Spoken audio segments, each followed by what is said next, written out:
Hello, donc troisième vidéo sur la configuration des contrôleurs brushless pour voiture de chez Hobby King.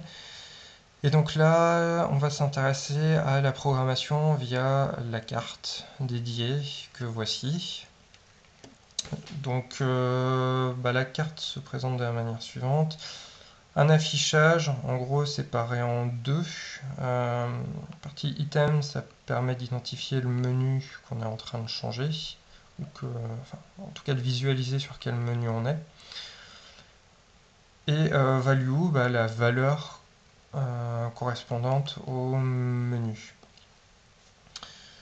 Donc pour modifier tout ça, il y a 4 boutons. Alors ce bouton-là, flèche vers la droite, sert quand on modifie la valeur, enfin une valeur, et qu'on veut changer de digit. En fait, ça permet de passer d'un digit à l'autre. Flèche vers le bas, celui-là a deux utilités. La première, ça permet de passer d'un menu à l'autre. Et quand on est dans un menu particulier, ça permet de modifier la valeur d'un digit, en fait, du digit qui clignote. Ce bouton-là, entre guillemets, retour chariot ou touche entrée sur un ordinateur, a aussi deux utilités. La première, c'est donc via ce bouton-là, on sélectionne, on fait défiler les menus. Et quand on veut rentrer dans un menu, en fait, on utilise ce bouton-là. Donc, ça va faire que il y a un digit ici derrière qui va clignoter. On utilisera ensuite cette touche-là pour modifier, les deux touches-là pour modifier la valeur. Et une fois que la valeur sera, on sera content de la valeur, pour valider la saisie, on utilisera à nouveau cette touche-ci. Et enfin, la dernière touche, WR pour Write, ça permet vraiment d'écrire la configuration qui est affichée actuellement dans le contrôleur. Si vous n'utilisez pas ce bouton-là, vous n'auriez rien écrit dans le contrôleur. Donc voilà. Et donc, ouais, dernier point. Alors, bon, tout est, les différents paramètres, menus et paramètres sont redits ici. Et donc, comment ça se branche? Donc, il suffit de débrancher côté variateur et, côté variateur. Ce qui est branché, le variateur au récepteur, en fait, on débranche côté récepteur et on vient brancher sur les trois pinoches ici. Donc moins, plus et signal, quoi. En fait, c'est un peu, on remplace entre guillemets le récepteur. Voilà, donc juste petit rappel parce que je l'ai plus ou moins déjà dit au niveau du mode opératoire. Donc avec ce bouton là, on va sélectionner, on va pouvoir faire défiler les menus. Ah oui, alors l'avantage de la carte, c'est que c'est la possibilité de lecture en fait. Sans vouloir forcément modifier, on peut venir lire les différents paramètres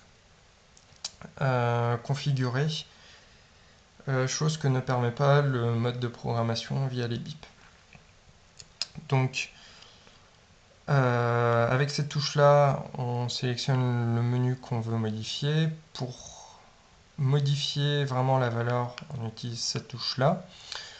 Ensuite, il y a un des digits qui va clignoter, donc on modifie la valeur avec ce bouton là. Si on veut changer de digit, ce bouton là, et puis pareil à nouveau le bouton flèche vers le bas pour modifier la valeur. Une fois qu'on est content de la valeur qu'on a positionnée, on valide la saisie via ce bouton là. Et enfin, une fois que la valeur est bien saisie, on l'écrit en mémoire avec ce bouton là. Ensuite, on passe au paramètre suivant avec ce bouton là, etc., etc.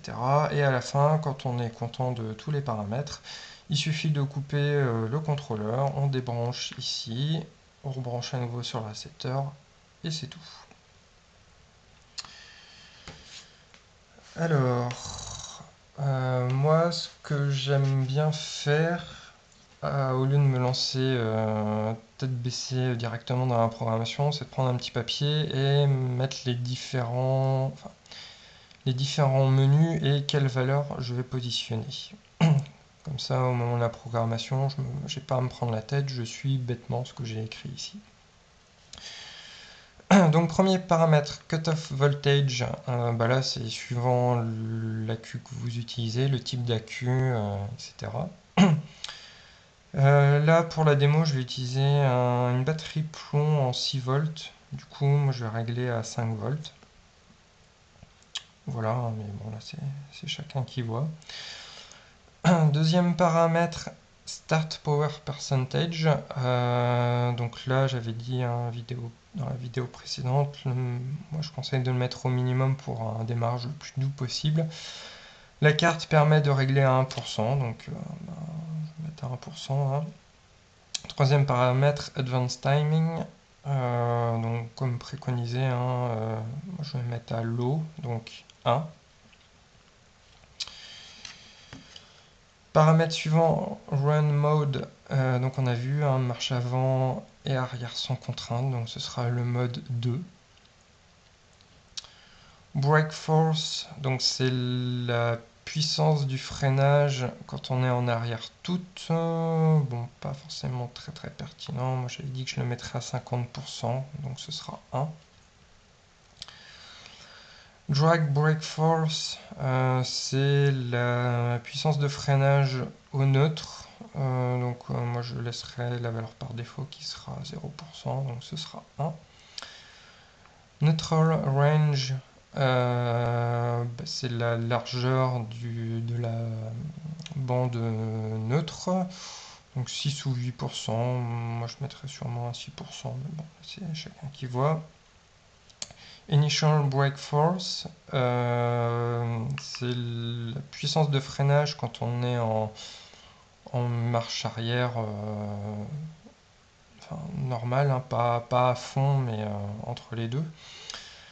Donc pas très pertinent de mon point de vue non plus pour notre utilisation, donc je le laisserai à la valeur par défaut qui est 5%, donc 1.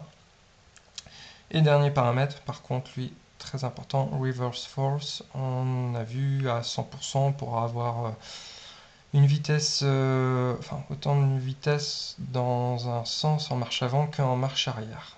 De base, hein, c'est 25%, donc bien le passer à 100%, donc 4.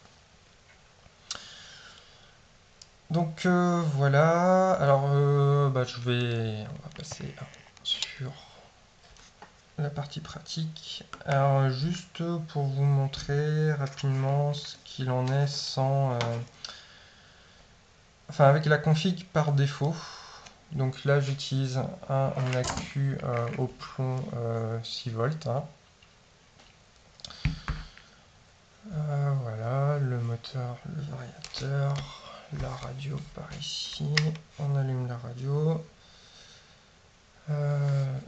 Gaz, voilà. Donc j'allume.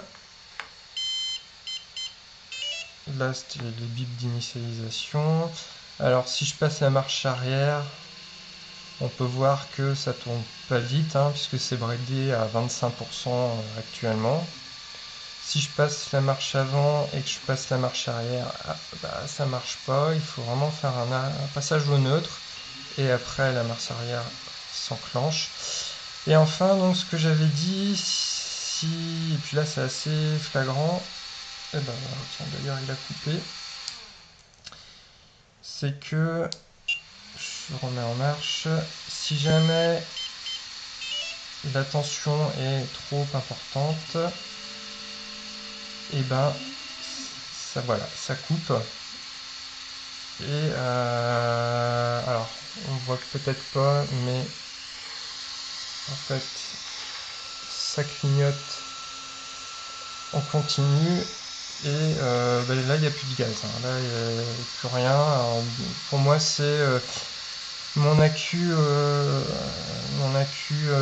6 volts commence à être un petit peu faiblard. Du coup, dès que ça tourne trop vite, la tension descend en dessous du seuil et ça coupe. Voilà, et le seul moyen de remettre tout ça en marche, c'est d'éteindre, de rallumer. Voilà, on démarre tout doucement, ça démarre. Donc on voit quand même que ça tourne un peu plus vite. Bon voilà, ça va à nouveau couper. Bref, voilà. Donc, comment configurer tout ça? Je mets ça de côté, je reprends la carte de programmation. Donc, on débranche le récepteur. On vient brancher directement là-dessus. On allume. Donc read, là il est en train de lire les paramètres. Voilà, donc j'avais dit paramètre 1, par défaut il est à 0 volts. Donc pour entrer dans le paramètre, touche entrée.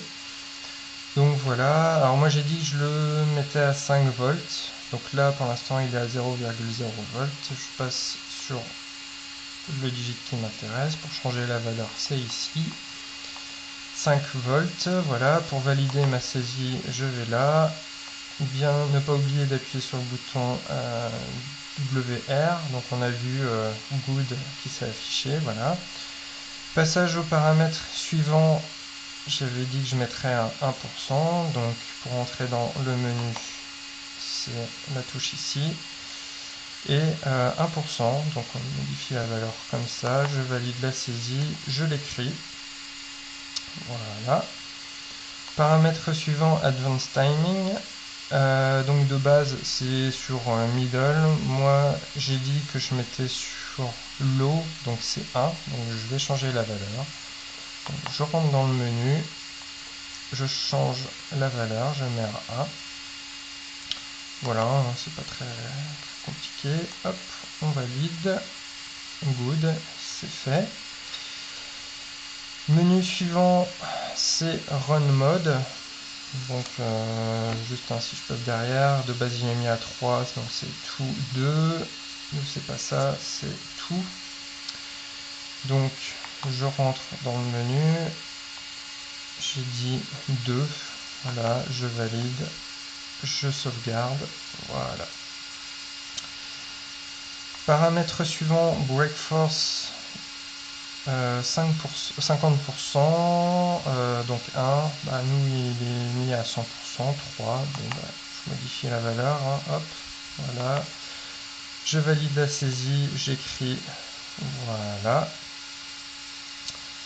Paramètre suivant, Drag Break Force, j'ai dit 0%, 1, bon, bah, il est déjà à 1, tant mieux pour moi.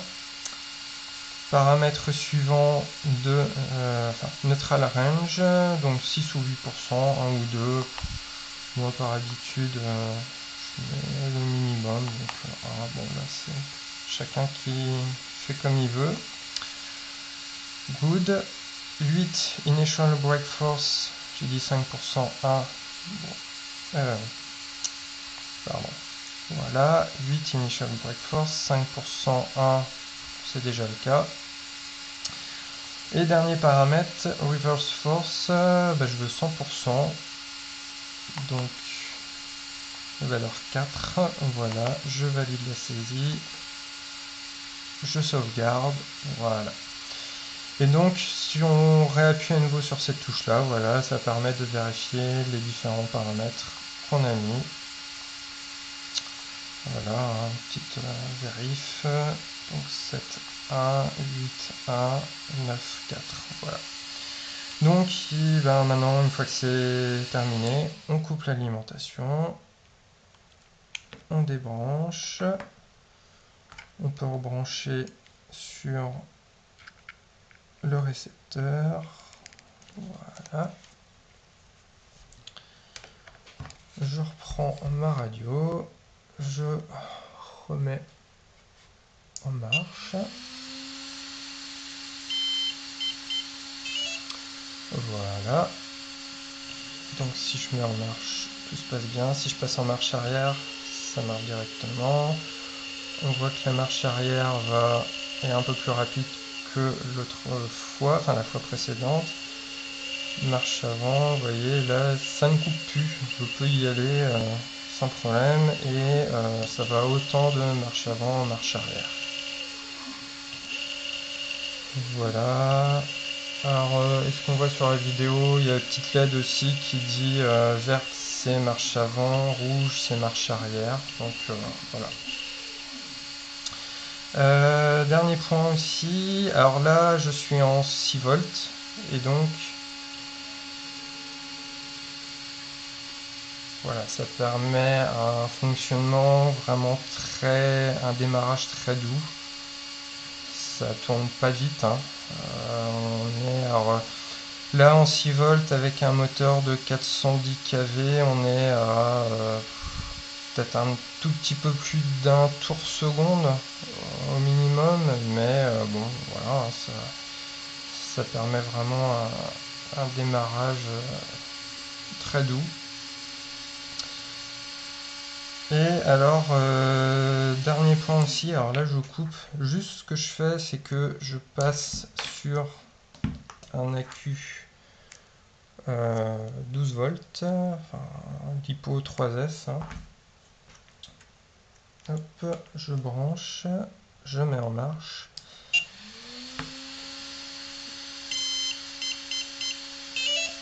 Voilà, et alors là je voulais en fait vous montrer que, alors bon déjà ça tourne plus vite, ce qui est normal parce que la tension d'une 3S et du 12 volts, on a doublé la tension.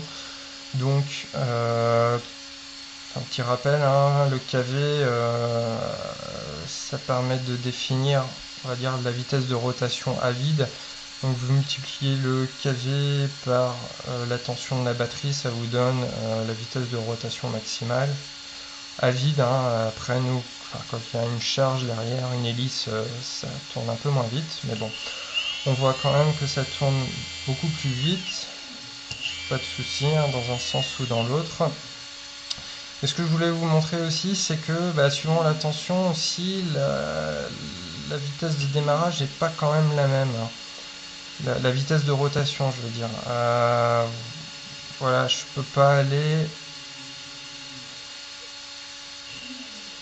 plus lentement que ça. Donc ça fait quand même une différence assez notable entre le 6 volts et le 12 volts. En fait, ça n'influence pas que sur la vitesse de rotation maximale, mais aussi sur la vitesse de rotation minimale. Que ce soit dans un sens ou dans l'autre, je peux pas. Voilà, c'est tout pour cette vidéo. La vidéo suivante, on va faire la même chose, mais en programmant via les bips. Voilà.